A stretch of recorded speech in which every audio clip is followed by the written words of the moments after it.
सो hey guys, आज हम explain करने वाले हैं हाल ही में रिलीज हुई मूवी RRR को, जो कि साउथ की एक बहुत ही ब्लॉकबस्टर मूवी है और जिसे IMDb पर 9.2 आउट ऑफ 10 की रेटिंग भी मिल चुकी है। दोस्तों, मैं इस मूवी की जितनी भी तारीफ करूं उतनी ही कम है और ऐसे ही मूवी को आपको अपने पूरे परिवार के साथ जाकर थिएटर में जरूर देखना चाहिए।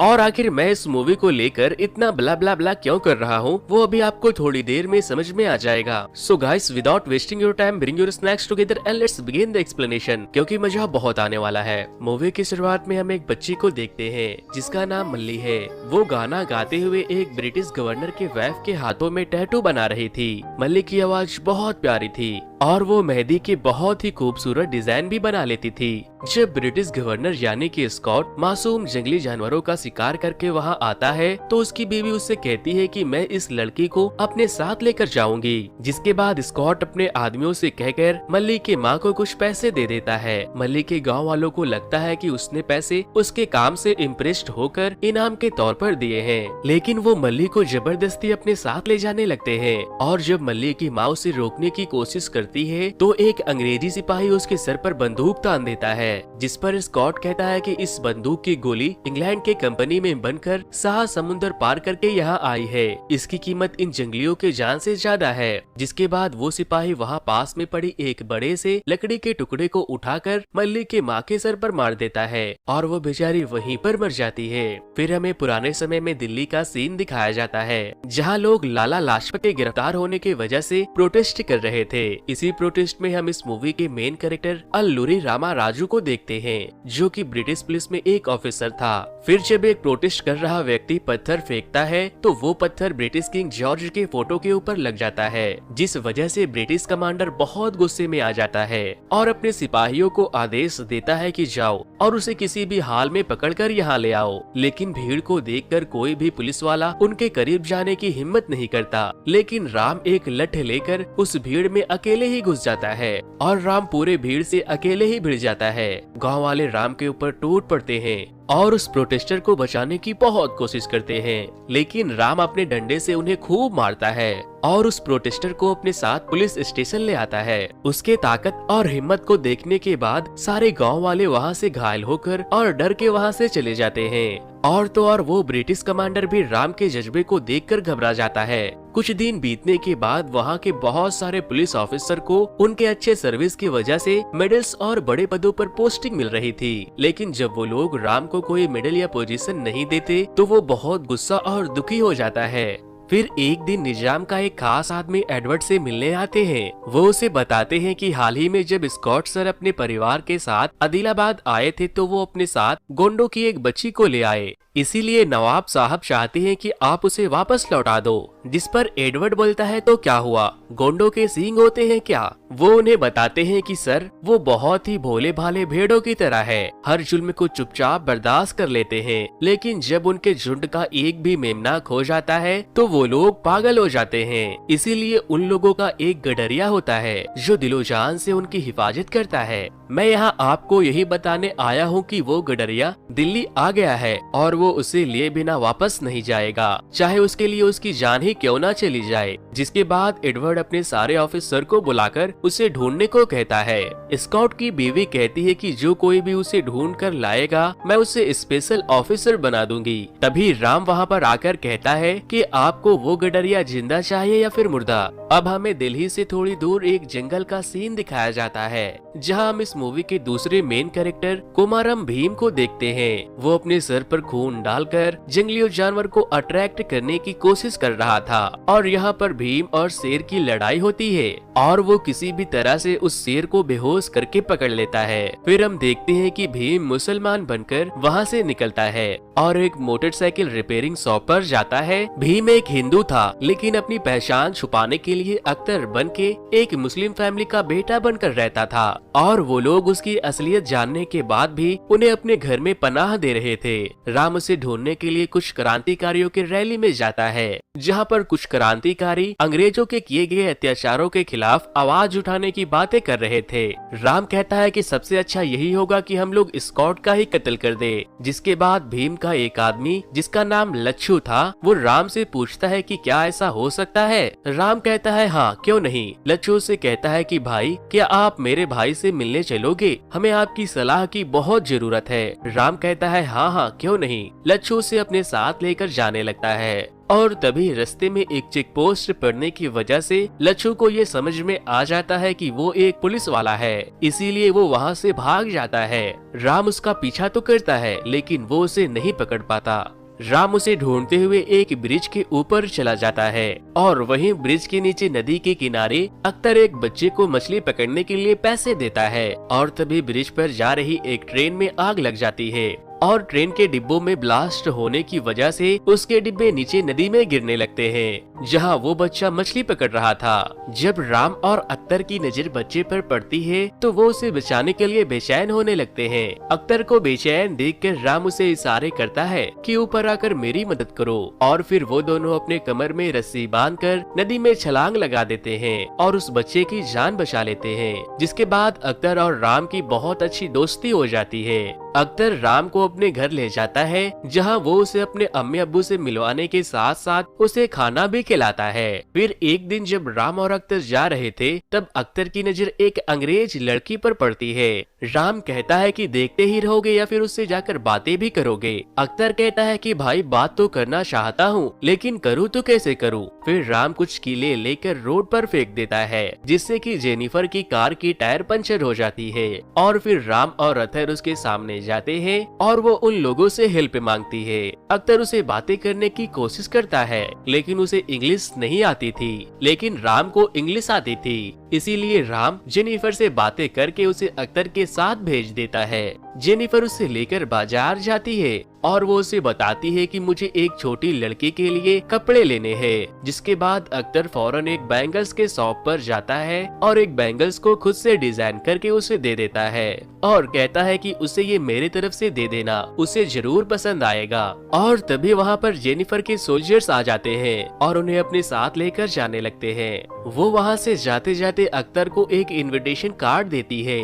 अख्तर उस कार्ड को ले जाकर राम को दिखाता है जिस पर राम कहता है कि तुम्हें उसने पार्टी में बुलाया है। अख्तर कहता है कि तुम भी मेरे साथ चलो और फिर राम उसे अपने कपड़े देता है और दोनों साथ में पार्टी में जाने के लिए तैयार होते हैं। दूसरी तरफ मल्ली उन चूड़ियों को देखकर बहुत खुश हो जाती है। फिर जब वो लोग पार्टी में जाते हैं तो जेनिफर उन्हें देखकर बहुत खुश होती है, लेकिन कुछ अंग्रेज अख्तर के डांस को देखकर उसकी बेइज्जती करने लगते हैं। जिसके बाद राम और अख्तर अपना देसी डांस उन्हें दिखाते हैं तो उनका फ्यूज ही उड़ जाता है। वो अंग्रेज उन्हें उनके ही डांस में हराने की कोशिश करते हैं लेकिन वो सारे के सारे थककर हार मान लेते हैं और अख्तर आखिरी तक डांस करता ही रहता है। और फिर हम देखते हैं कि राम अख्तर को अपने कंधे पे उठाकर लेकर जा रहा था क्योंकि अख्तर के पैरों में बहुत दर्द हो रही थी। तभी पीछे से जेनिफर आती है और फिर वो उसे अपने साथ अपने पैलेस में कॉफी पीने के लिए बुलाती है, जहाँ जाने का इंतजार अख्तर बहुत दिनों से कर रहा था। वो वहाँ जाने के बाद वहाँ की चीजों को घूरने लगता है, लेकिन तभी एक ऑफिसर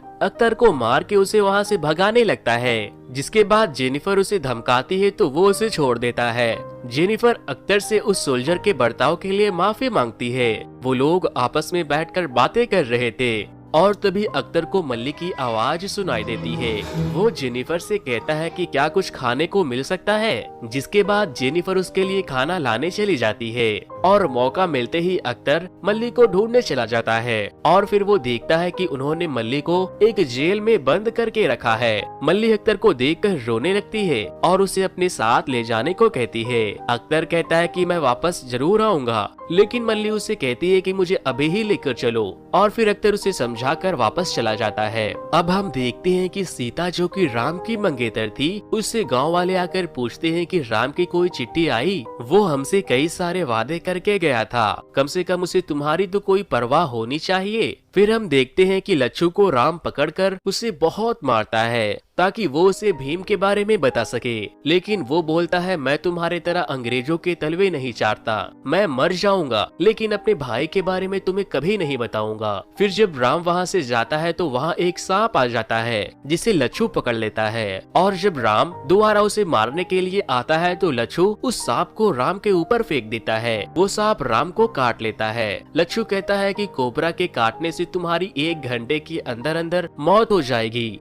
जिसके बाद राम लच्छू के रस्सी को काट देता है और उसे छोड़कर अख्तर से मिलने चला जाता है। अख्तर अपने आदमियों के साथ मल्ली को वहाँ से निकालने का प्लान बना रहा था, लेकिन जब वो राम को उस हाल में देखता है तो फौरन उसे ठीक करने की कोशिश करता है। और इसी दौरान राम को ये पता चल जाता है कि अख्तर हिंदू है और फिर अख्तर अपना रक्षा मंत्र भी राम को पहना देता है और अब वो राम को अपनी असलियत बताता है कि भाई मेरा नाम अख्तर नहीं भीम है। वो उसे लेकर उसके घर पहुंच जाता है और उसे बताता है कि अंग्रेजों ने मेरी गांव की बच्ची को कैद करके रखा है, मुझे उसे छुड़ाने के लिए जाना होगा। मैं तुमसे मिलने सुबह वापस जरूर आऊंगा, लेकिन अगर मेरी जान चली गई तो जान से भी प्यारी तुम्हारी दोस्ती तो होगी। फिर भीम एक ट्रक को लेकर अंग्रेजों के पैलेस में जाता है, जहाँ स्कॉट के आने की खुशी में एक बहुत बड़ी पार्टी रखी गई थी। वो ट्रक से उस पैलेस के दरवाजे को तोड़ते हुए डायरेक्ट पैलेस में पहुंच जाता है और ट्रक के अंदर पिंजरों में कैद सारे जंगली जानवरों को खोल देता है। वो जानवर बाहर निकलते ही उनके ऊपर हमला करने लगते हैं। भीम भी अंग्रेज के कई सोल्जर्स को बहुत मारता है, लेकिन एक सोल्जर स्कॉट के परिवार को पैलेस के अंदर बंद करके चाबी खुद रख लेता है, लेकिन अथर उसे मारने के बाद उसे चाबी छीनकर पैलेस के दरवाजे को खोलने ही वाला था कि तभी राम एक रथ पर सवार होकर वहां आता है और भीम को सरेंडर करने को कहता है, लेकिन वो उससे कहता है कि हम भाई के जैसे हैं, मेरी कोई गलती नहीं है, उन्होंने मेरी बच्ची को किडनैप करके रखा है। राम भीम को बहुत मारता है। पहले तो भीम राम को अपना दोस्त समझकर बहुत मार खाता है, लेकिन बाद में वो उसे बहुत मारता है। दोनों एक दूसरे से कम नहीं थे।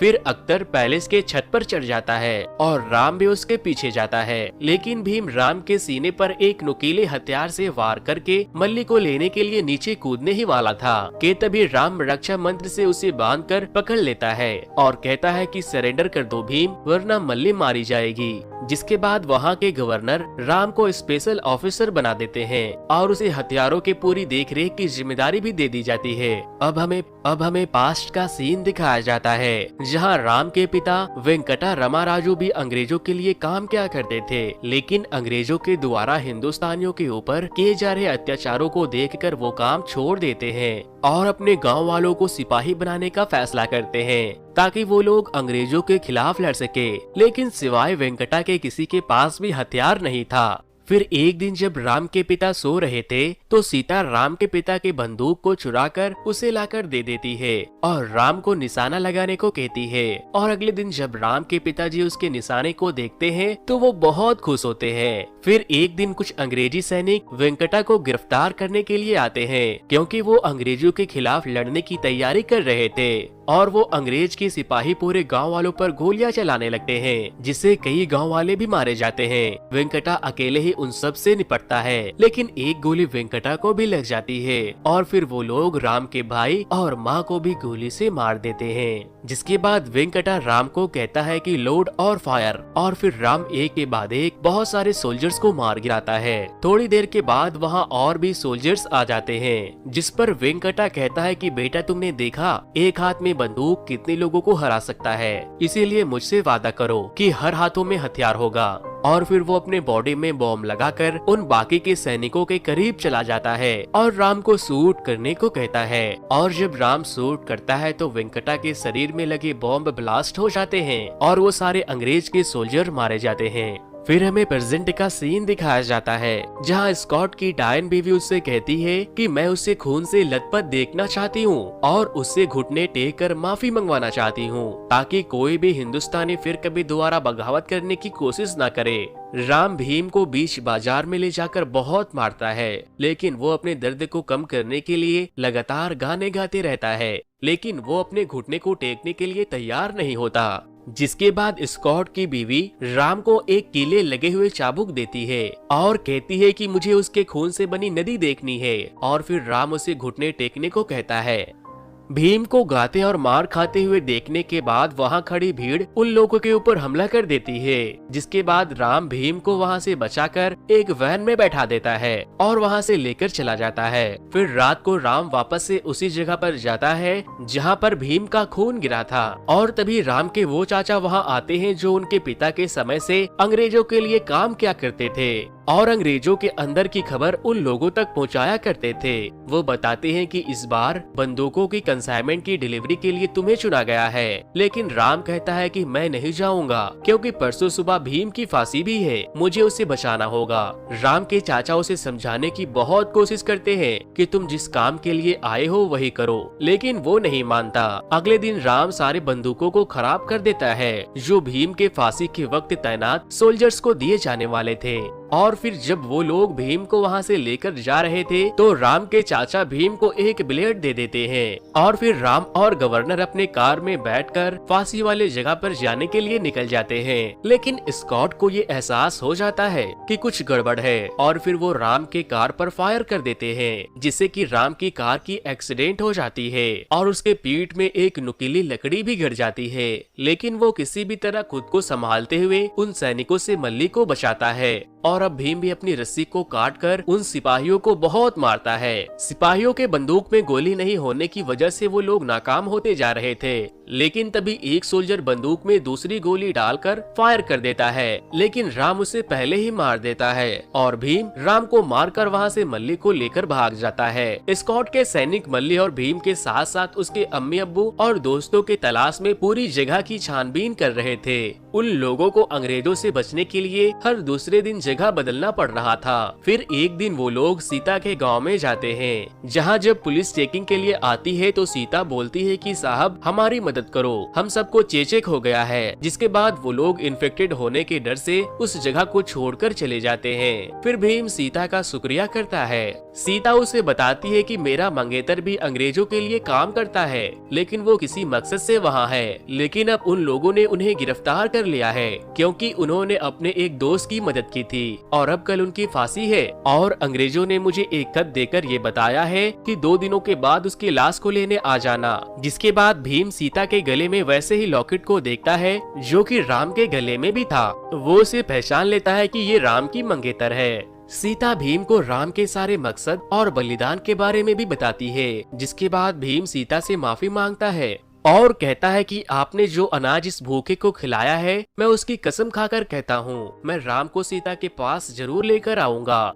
और फिर भीम जेनिफर की मदद से उस जगह पर पहुंच जाता है जहां पर राम कैद था। भीम गुस्से में आकर उस गड्ढे के दरवाजे को खोलकर राम को बाहर निकाल लेता है, लेकिन राम चल नहीं पा रहा था, इसीलिए भीम उसे अपने कंधों पर उठा लेता है। और यहाँ पर हमें एक बहुत ही जबरदस्त फाइट सीन देखने को मिलती है। राम के पैर तो काम नहीं कर रहे थे, मगर वो भीम के कंधों पर चढ़कर बहुत ही अच्छी फाइट करता है और फिर वो दोनों एक टावर पर चढ़ जाते हैं और वहाँ से छलांग लगाकर भाग जाते हैं। इधर स्कॉट का दिमाग खराब हो जाता है। वो एडवर्ड से कहता है कि स्पेशल फोर्सेस को लेकर जाओ और उन्हें खत्म कर दो। भीम राम को जंगलों के बीच एक मंदिर में लेकर जाता है और वहाँ उसका इलाज करता है। वो वहाँ लगे झंडों के कपड़ों को राम को पहना देता है और भगवान राम के हाथों से तीर कमान लाकर उसके पास रख देता है। फिर जब भीम पानी पीने नदी के किनारे जाता है तो एक सिपाही उसे बंदूक से शूट करने वाला था कि तभी पीछे से राम उसे तीरों से मार देता है। राम तीरों से अंग्रेज की सिपाहियों के ऊपर हमला कर देता है और वो उनके बहुत से सिपाही को जला देता है। दूसरी तरफ हम भीम को देखते हैं जो कि एक भाले को लेकर सामने आ रहे सभी सैनिकों को मारता जा रहा था। और तो और भीम के पास इतनी ताकत होती है कि वो एक पूरी मोटरसाइकिल को खिलौने की तरह उठाकर एडवर्ड की तरफ फेंक देता है और अपने भाले से एडवर्ड को भी मार देता है। जिसके बाद राम भीम से कहता है कि भीम इन तुच्छ राक्षसों को छोड़ो, महासुर का श्रृंगार करना है तो आओ। और फिर राम एक घोड़े पर और भीम एक बैग पर से स्कॉट के महल की तरफ बढ़ते हैं। भीम अपने बैग को एक स्लोप पर ले जाकर उड़ा देता है और राम उसे तीर से मारकर जला देता है और वो बैग जलते हुए सीधे हथियारों के गोडाउन में जाकर गिरती है, जिससे वहाँ बहुत बड़ा धमाका होता है और भीम वहाँ जाकर कुछ हथियार जमा करने लगता है। और अब स्कॉट देखता है कि उसकी बीवी के साथ साथ उसके सारे लोग भी मारे गए हैं। और तभी भीम वहाँ पर बहुत सारे हथियारों को लेकर आता है और बोलता है कि हर हाथ में हथियार होगा, जो कि राम के पिता का सपना था। फिर राम स्कॉट से बोलता है कि इंग्लैंड में बनी और 7 समुंदर पार करके आई इस बुलेट की कीमत किसी देसी के जान से बहुत ज्यादा है, तुम इस कीमती बुलेट को फेंक कैसे सकते हो। और फिर वो भीम को कहता है कि इसे लौटा दो और भीम स्कॉट को शूट करके मार देता है। मूवी के एंड में हम देखते हैं कि राम पूरे हथियारों से भरे ट्रक को लेकर सीता से मिलने जाता है और जेनिफर भी अब भीम को पसंद करने लगी थी। इसी के साथ ये मूवी यहीं पर खत्म हो जाती है। तो दोस्तों